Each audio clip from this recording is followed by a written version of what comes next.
Hello and welcome to the Streamline and Shine podcast. Our family virtual assistant agency's absolute passion is helping time-poor female entrepreneurs with those ridiculously long to-do lists, because we all know how they get longer instead of shorter. We're going to be covering topics from social media to marketing, systems and processes to outsourcing, and so much more, so that you can see what's possible for you and your business.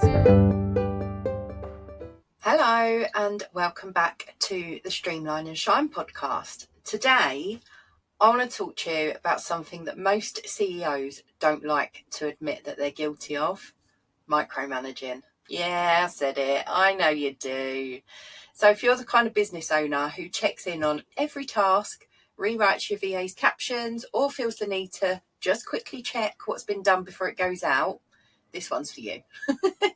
So here's the thing: hovering over your team doesn't make you a great leader, it makes you the bottleneck.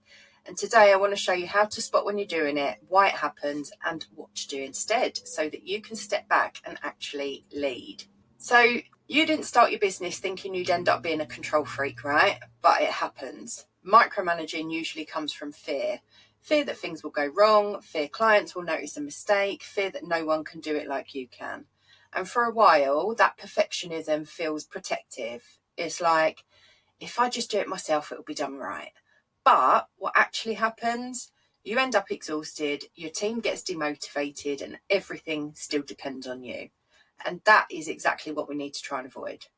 So if your team are constantly checking in for approval, or if nothing moves forward unless you sign it off, that's not leadership, that's babysitting. And honestly, it's not sustainable. You can't grow a business when you're the only person with the keys to progress. Quick break before we get into the good stuff. And if you're listening to this and thinking, yeah, this is me, I'm the bottleneck and I don't even know where to start fixing it, then I've got something for you. It's our secret podcast called Scaling a Shit Show, and it's completely free.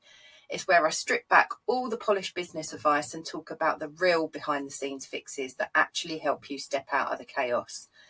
So if you want your business to stop depending on you for every little thing, grab the link in the show notes and listen to Scaling the Shit Show. It comes out on Monday the 3rd of November. It's spicy, it's honest, and it will change how you run your business. So here's the thing: leading is about trust, direction, and empowerment. Controlling is about fear, perfectionism, and insecurity. Leadership says, here's the goal, here's the standard, I trust you to figure it out. Control says, do it this exact way or I'll redo it myself. Leaders create autonomy, micromanagers create anxiety.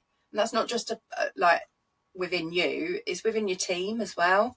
So when you lead, your team feels that ownership. They care about the result because it's theirs, not just yours. When you control, they disengage, because why bother giving their best if you'll just change it anyway?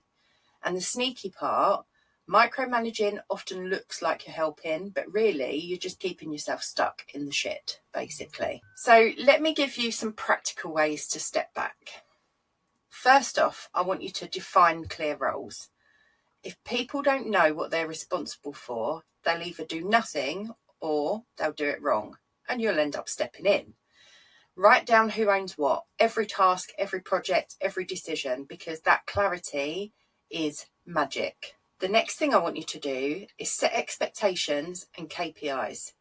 Instead of hovering over the how, focus on the what. Tell your team the end goal, the deadline, and what success looks like, then step back. Review the result, not every micro step along the way.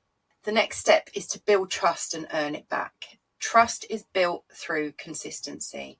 Start with low risk tasks and gradually step back from the bigger ones. And if something goes wrong, please don't panic. Just use it as feedback and a learning curve, not a reason to grab the reins again. You can't demand independence from a team you've trained to rely on you for every answer. So you can even use systems to support this, like weekly updates, shared dashboards, or progress reports in something like Basecamp, Asana, things like that.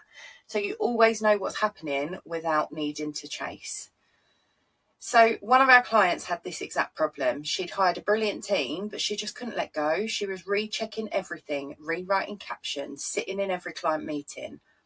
So together we built out proper roles, we introduced project dashboards, and we set up one weekly CEO update instead of 100 Slack messages.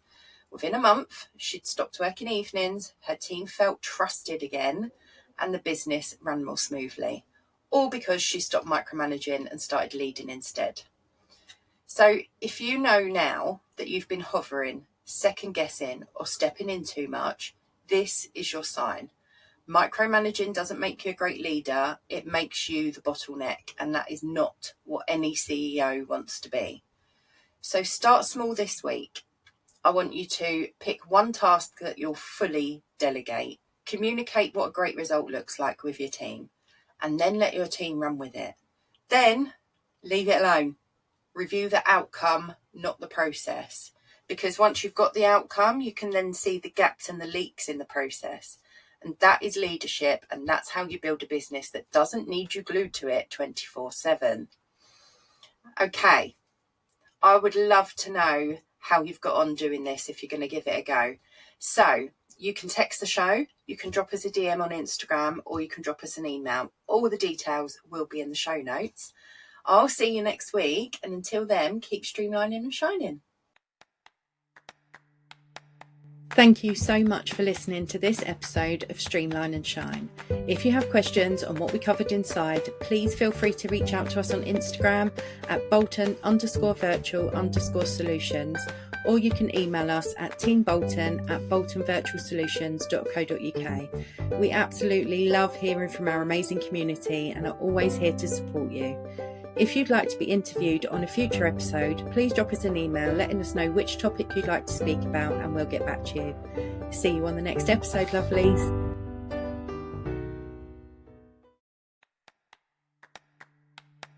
Thank you so much for listening to this episode of Streamline and Shine.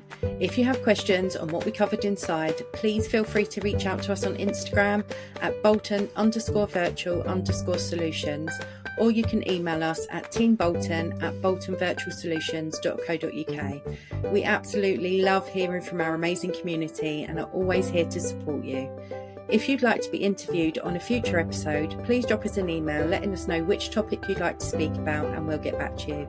See you on the next episode, lovelies.